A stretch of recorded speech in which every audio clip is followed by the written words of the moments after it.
This is the hot seat here on the UniTech Digital Media YouTube channel. This is where we interview important people like our guest today, Mr. Dan Schunks. He is the director of the Mineral Area Kicks Band. Yes. Longtime educator in band and government, and probably had a few other jobs in that tenure too, right? Yeah. Just a few. Just a So we'll few. get into that in just a minute. This interview, I believe, is brought to you by Bart Mitchell, one of your favorite past co-workers, also a great guy to jam with. Oh, and yeah. I don't know if he has any of these questions here, but I did get some questions from former student Bob Monks. Oh, boy. I know that's kind of making you sweat a little bit, Yes, isn't it is. All right, well, let's get right to it here on the hot seat. How many years in education? 45. 45, and you're still active, Yeah. right? Mhm. You're still counting what So, you're yeah, doing at Mac. right, Okay, how many years at North County? 22. 22 at North County. All right, let's go back to 1993. You Okay. open up a brand new band room Yeah. at the new high school. Tell us about that first day and whenever you got to finally show that band room off to some of the administrators at North County. What did you suddenly find in your band room that day? Oh, God. He doesn't remember? I don't know. It might have been a baton in the ceiling. If, No, wasn't that. okay. Chalk outline? Oh, good Lord. Yeah, there's a chalk, Law and Order chalk body outline on the floor. That's right. Yeah. Band kids are creative types, and they can sometimes be strange. What are some strange things your band students have done to you? Oh, to me. Or in general, too, I guess. Oh. Well, this didn't happen to me, but I know there was one of my guys had a van that was set out in the lot, and I don't know, the back window had been broken out, so we had a piece of plastic over it. Mhm. And so I was coming down from UniTech back to the high school, and they sliced it. And happened a couple of times. And so he and his friend set up a camera in the friend's car, which caught the back end of this van. And sure enough, they caught the guy slicing it. And not only that, they caught him with tobacco products. So the guy got suspended not only for slicing the window, but also having tobacco on campus. So they felt vindicated on that. Trying to think things that were done to me. And I'm trying to think of Bob, what something particular Bob Monks might have done. That was a fun group, wasn't it? Oh, that was a lively group. Bob liked to stick things in the ceiling, particularly my baton. And I'd come in and you're like, look, and there it'd be stuck in the ceiling. I don't know. Drop me a hint here if he. How about Matt McDavid and the mallet? Does that ring a bell? Yeah, Matt McDavid. Matt was a couple of stories about Matt and mallets. Matt was a timpani player and a very good one. And we were playing a piece called Sailors and Whales, and it required the timpani to be played. In fact, the score said high school kids can't play loud enough. And so one day we're playing along, and all of a sudden I hear boom, boom, boom, boom, boom, boom, and look, Mr. Schunks. I was like, what did you do? He goes, I broke the head. I said, well, okay, don't worry about it. So we replaced it. And, about 3-4 weeks later, he breaks another head. I said, now, come on, man. He goes, I'm sorry. So we get to contest. And same thing, playing along, and one of the mallets hits and bounces out of his hand, bounces straight up in the air, and there's a curtain behind the stage where we were playing. And he reaches up and catches it and hits it right back on the next beat. Doesn't miss a beat. It looked like it was choreographed. One of the judges saw it, started laughing. Oh, that's great. Oh, that boy. So yeah, Matt was a character, but a good character. He played well. How many former students do you have that are band directors? I'm not quite sure. I've lost touch with a few. Mark Tessero graduated here in '88. That was my first class. He was a senior, and he's a band director at Belleville either. I think it's East, but it's one of those, and East or West. And he's done tremendous things. Tim Abishan is the director of jazz studies at Truman State and has been up there for a number of years now. In Farmington, Mary Porter is director at the middle school. She's the assistant, of course, at the high school. Dobie Carroll's former student. Austin Sykes. Angie Coleman I don't know whatever happened to her, but she taught around St. Louis. She graduated, I think, from Webster. And she was a real fine, very talented young woman. She played bass, trombone, saxophone, and she, I think, I don't know where if she's still in education, but she was teaching, I know. So those right off, and there may be a few others. I'm not, off the top of my head. So aside from your band director former students, who's a former student that maybe took a different path that you're really proud of? And give us a couple. Bob Monks. Yeah? Yeah, because you knew Bob when he was in high school. Oh, yes. And in elementary school. That's when he was the most that's energetic. what I've heard. I heard Yeah, teachers used to walk and like tear this guy. And Bob is the most talented trumpet player I've ever had the privilege of teaching. And I didn't have a whole lot to do with him playing that well. He's just a natural talent. And he went into college and got out and then started the STL Mustangs. And he's diversified so much. Now he owns Marlar Music. And this guy's mind is just constantly that fast forward. And he's done such a great job at Marlar's. I mean, he's really revitalized the store there, revitalized the business. That store would not have weathered the pandemic had he not been the owner. And he also, because of Mac recently 86th their music program, he's starting the Mineral Area Fine Arts Academy out there that will go online this fall for students of all ages, and it'll be an after-school thing, trying to reestablish interest in the arts in our area in younger kids, as well as it will maintain the community band, the Kicks band, the community choir, and a jazz ensemble for both college and high school kids. And this will all be evening stuff. And also the concert choir at Mac will remain in the curriculum. And so kids will still be able to take it. And you won't be able to take any like theory or music classes, but those ensembles will still exist for people. And that's all he's doing. He put this together and has gotten approved by the school there. They're on board with it.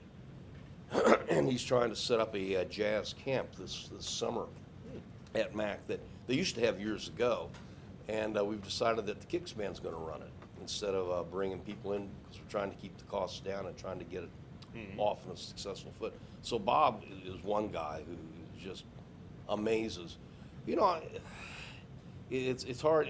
Bob comes to mind because you mentioned him, and I work with him at the store, but there are so many kids I've had in school who've gone on, Jerry, Jerry Willett, he was a nice kid in school. He and I didn't always see eye to eye. Really? Oh, well, Oh, man. but it comes with growing up. But, Sure. Here he is, a successful teacher, a proud parent, family man. That's success. And to all the students that I've had who, didn't make a career in music, but music meant something to them. I run into kids all the time.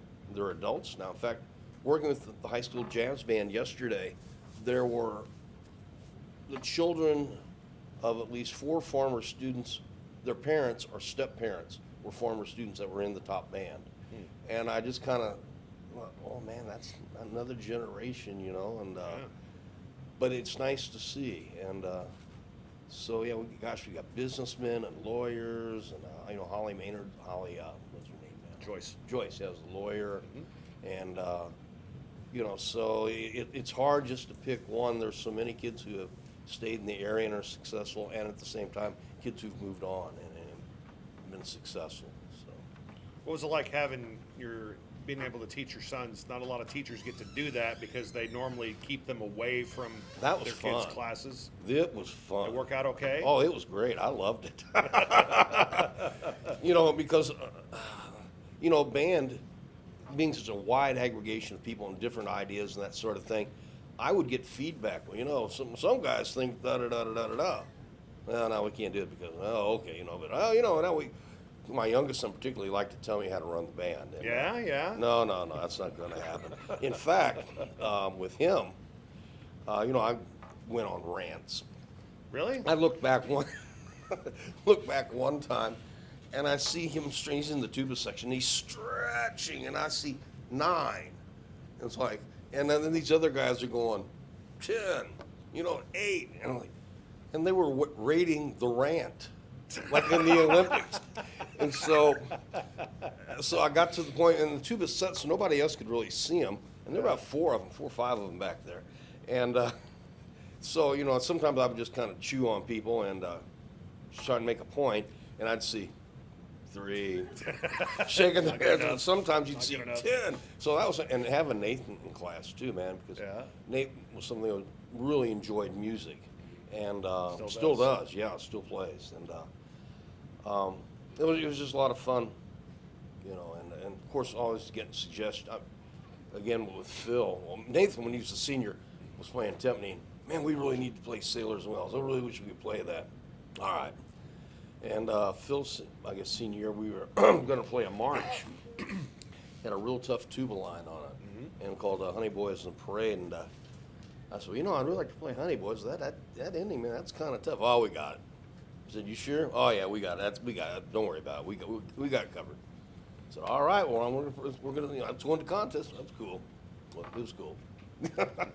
I know the answer to this next question, but I want to ask it because I like your answer. Who's the best teacher you know? My wife. Yeah. Ellen Schunks. Yeah. Why Without why a is doubt. that? Ellen, on several levels.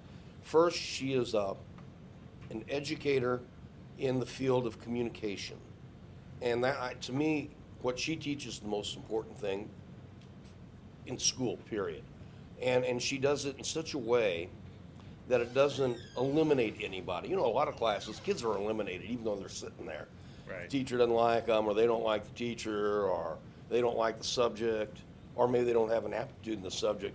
But Ellen includes everybody. She is inclusive, and they feel that. And she has the ability to reach those students who have fallen through the cracks, and because there are cracks in the educational system. And but communication is the most important subject we teach in school, and the ability to communicate intelligently, a skill that is sadly lacking on the adult level today, is something that she teaches. And and with that communication comes life skills. No, you don't call the principal such and such and such and such.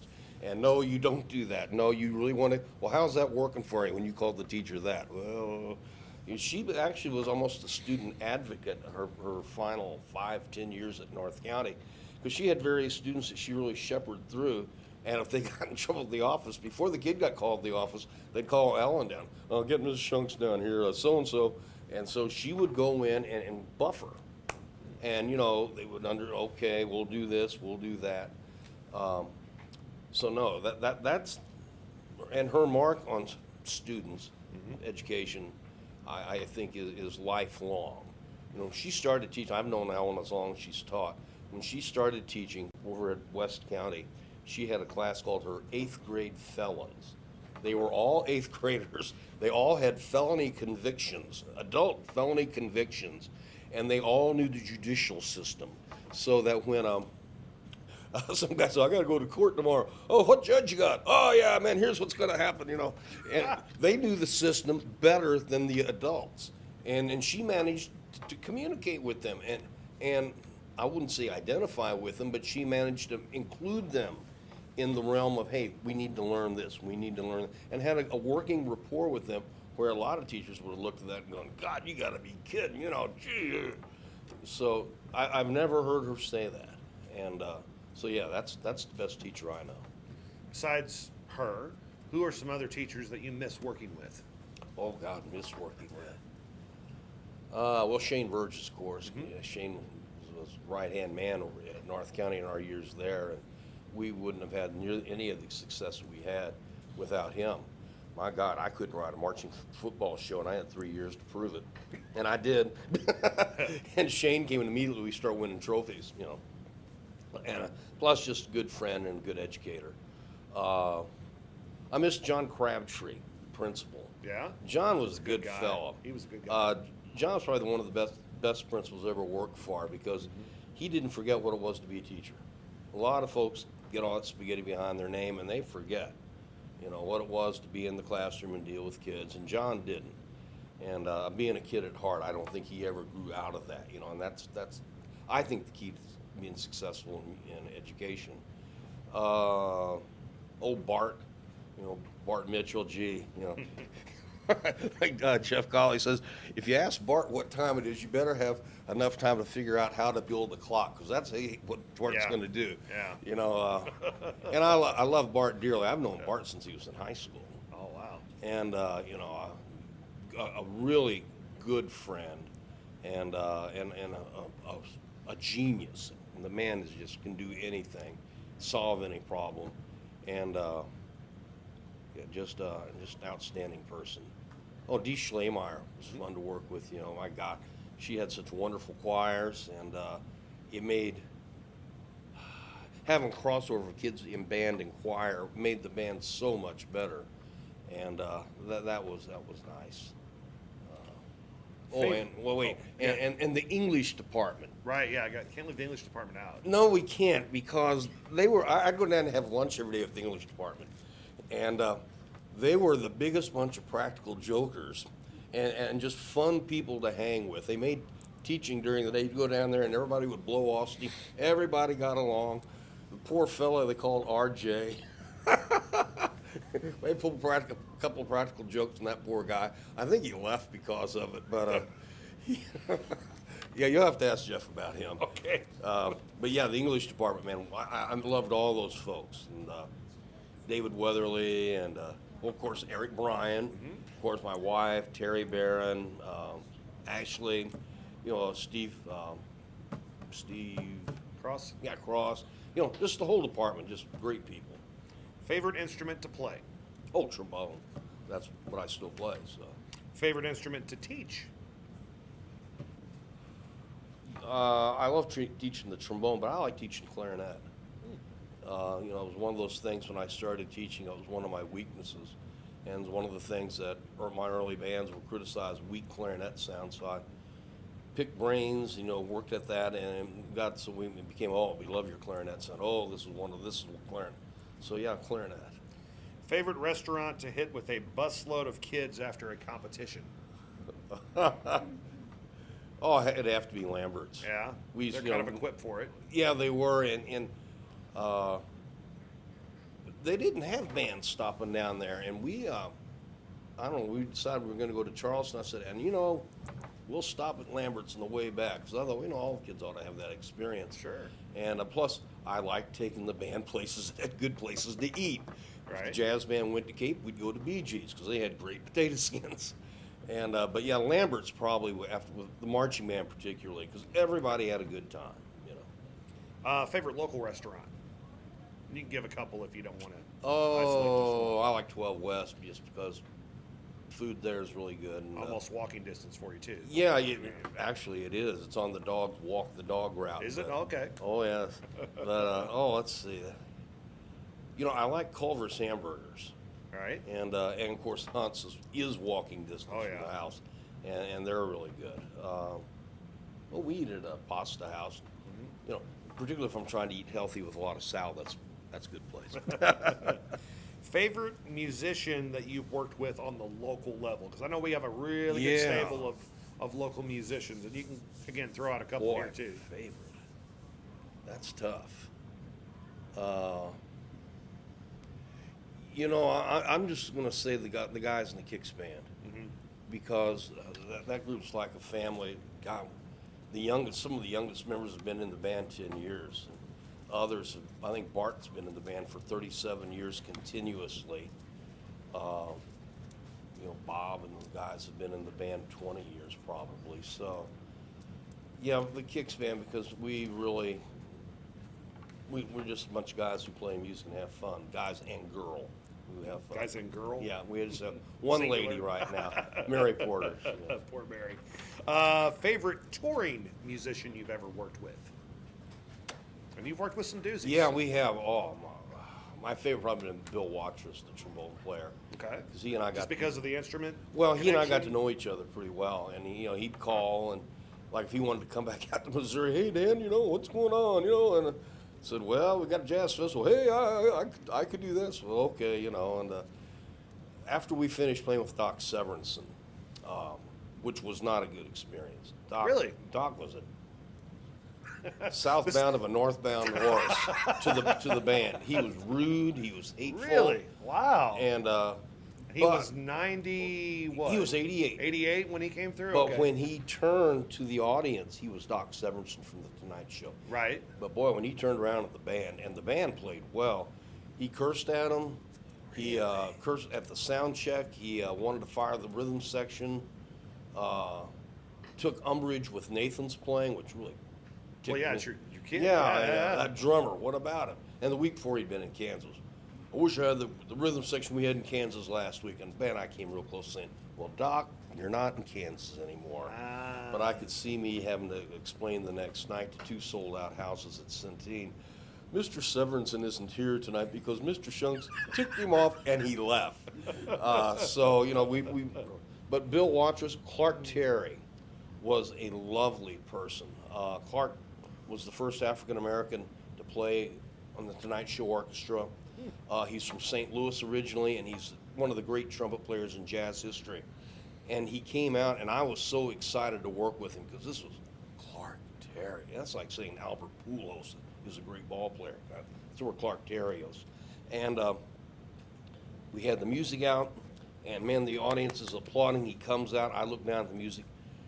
I can't remember the tempo to kick it off. I'm blank. I don't remember if it's fast, if it's slow. And so people are applauding, and he's sitting on a stool, and he kind of looks and goes, yeah. And I said, tempo. And now he's sitting on this stool, and he just kind of motions to his foot, and he taps his toe. 1, 2, 1. There was it. And lovely man, because it would have been so easy to go, oh, God, don't so, I'm out here in Pig's Knuckle, Missouri, what? I can't count. Yeah, I can't remember, but he was a love, and but that's the way Clark Terry was, and so yeah, Clark. All right, I'm going to shorten this question. I was going to ask you to give me 3 areas of public education that need more funding, but we got to interview your wife before class ends. So give me one area of public education that in your mind needs more funding. Well, of course the arts. Of course, I would say that. But I would also say, along those lines, community colleges.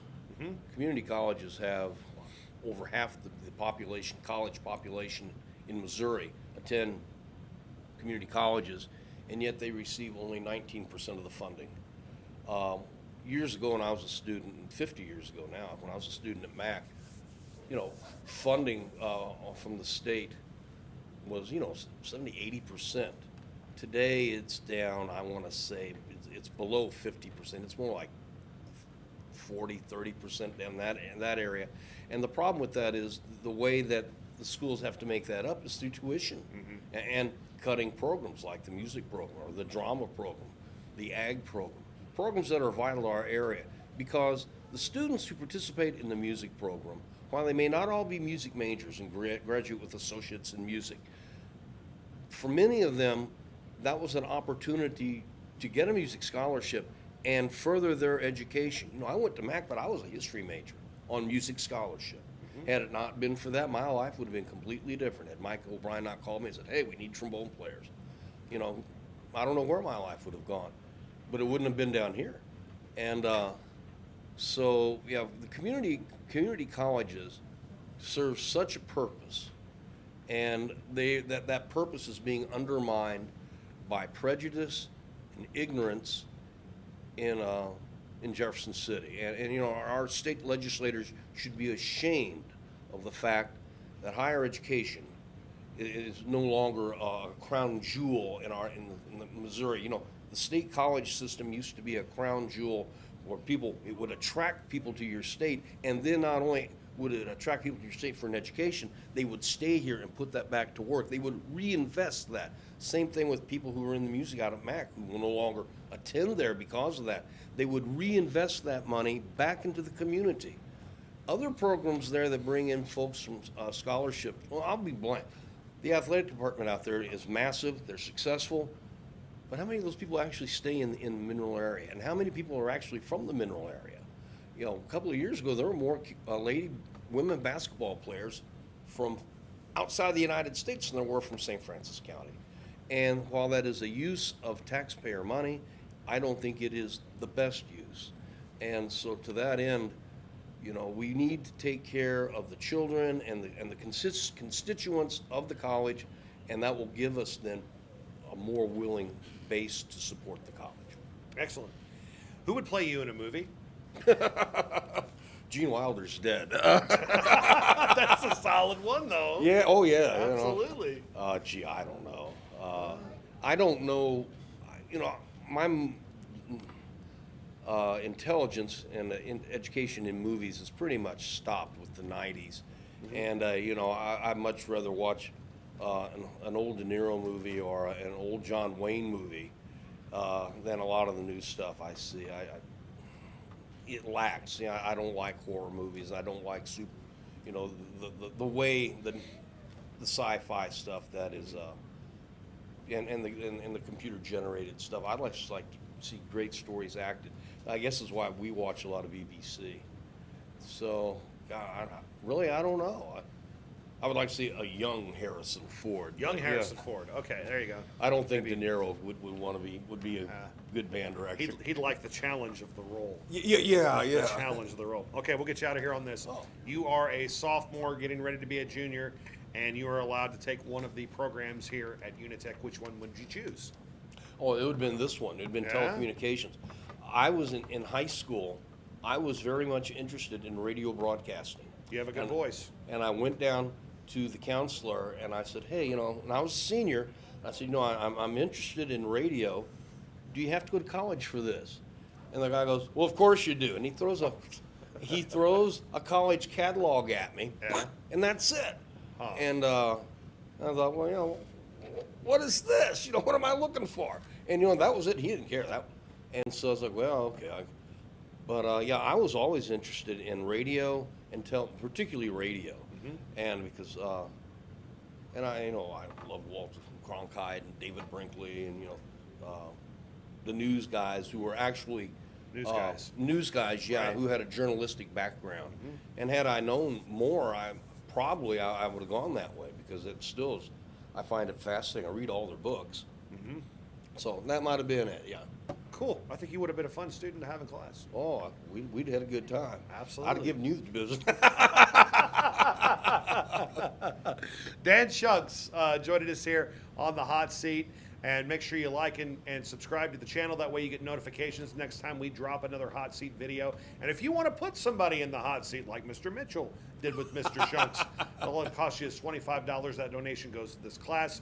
Helps us get a lot of things that we need to help educate. Thanks for watching. We have more fun videos coming up after this.